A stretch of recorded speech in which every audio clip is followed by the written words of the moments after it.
샬롬, 좋은 아침입니다. 추운 겨울날 건강 잘 챙기시기를 바랍니다. 요즘 겨울임에도 불구하고 산을 오르는 것을 좋아하는 사람들이 꽤 많죠. 그런데 등반의 목적은 무엇일까요? 정상에 오르는 것 맞습니다. 그렇지만 유명한 등산가의 이야기를 들어보면 그것이 아니라는 것을 알 수 있는데요. 정상은 내려오고 나서야 비로소 내 것이 된다. 그 전에는 진정으로 오른 것이 아니다. 영국 산악인 조지 말로리의 말입니다. 결국 등반의 목적은 정상이 아니라 하산하는 것입니다. 정상에 등정해서 끝까지 머무르는 사람은 없잖아요. 에베레스트 산과 같은 높은 산 같은 경우는 더더욱 그렇습니다. 그런데 오늘 본문을 보면 정상에 올라가서 하산하지 않겠다라고 버티는 사람이 있습니다. 바로 베드로예요. 베드로와 야고보 그리고 요한은 예수님과 함께 변화산에 올랐습니다. 그들은 그곳에서 아주 놀라운 광경을 봤죠. 2절 말씀입니다. 높은 산에 올라가셨더니 그들 앞에서 변형되사 그 옷이 광채에 나며 세상에서 빨래하는 자가 그렇게 희게 할 수 없을 만큼 매우 희어졌더라. 본인들의 언어로는 형언할 수 없는 현상을 본 것입니다. 그뿐만 아니라 평소에 존경하던 인물 엘리야와 모세가 나타나서 예수님과 말을 섞는 것이었습니다. 와! 베드로와 요한은 그 자리에 있는 것 자체가 너무 좋았던 거예요. 이보다 더 좋을 수가 없었습니다. 심지어 6절에 보니까 너무 경이로운 일이라 겁에 질릴 정도였습니다.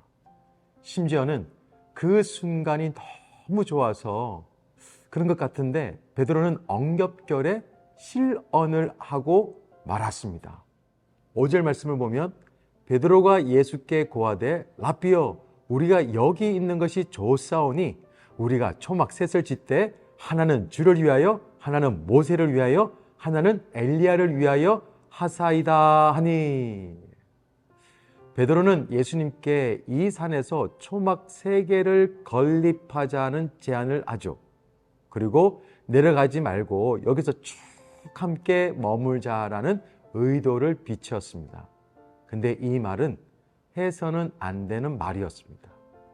그 이유는 첫째, 하나님의 아들이신 예수님을 모세와 엘리야와 같은 수준으로 본 것이기 때문이고요.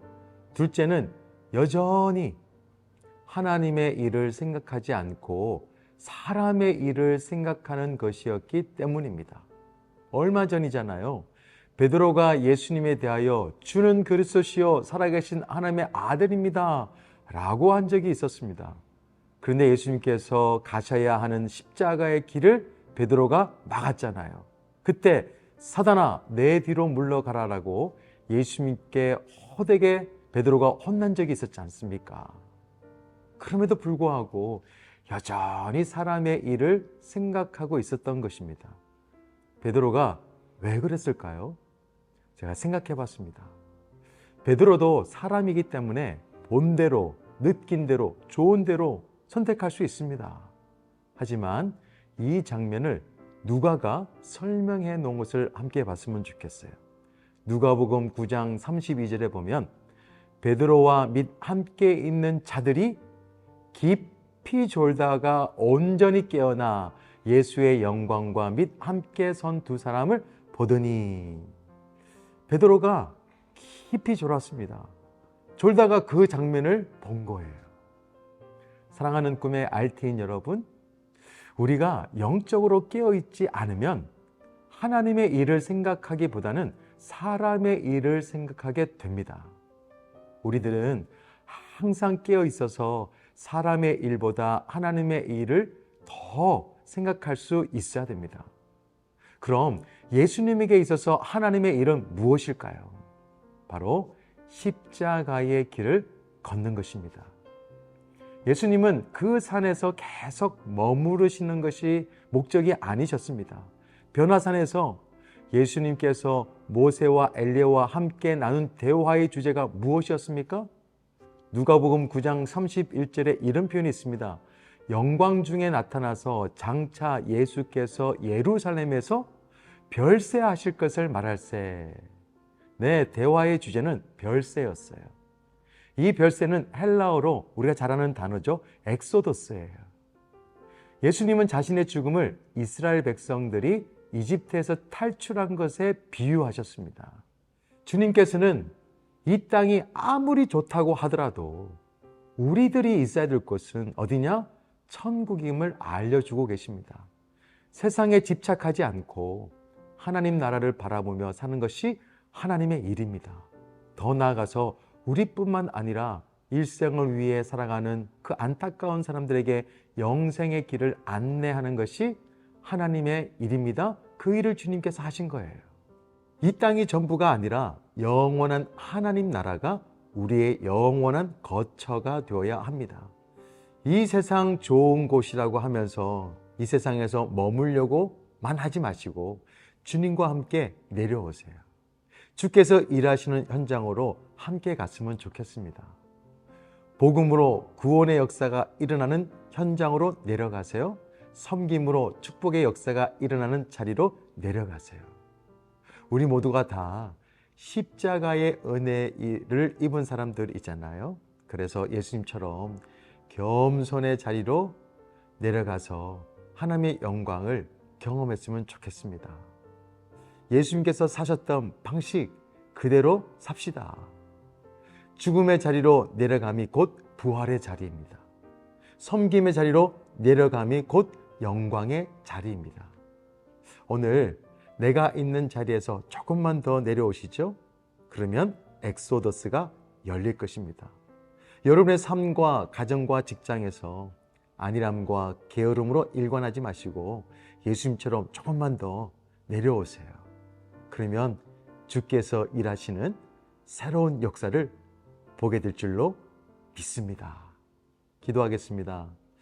좋으신 하나님 아버지 감사합니다.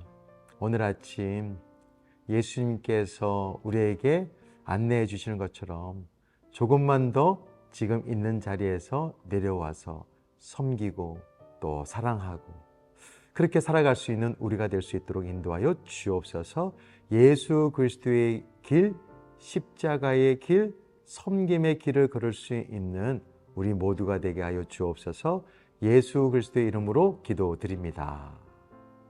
아멘. 삶의 작은 일에도 그 마음을 알기 원하는 그 길, 그 좁은 길로 가기 원해. 나의 작음을 알고 그분의 크심을 알며 소망, 그 깊은 길로 가기 원하네.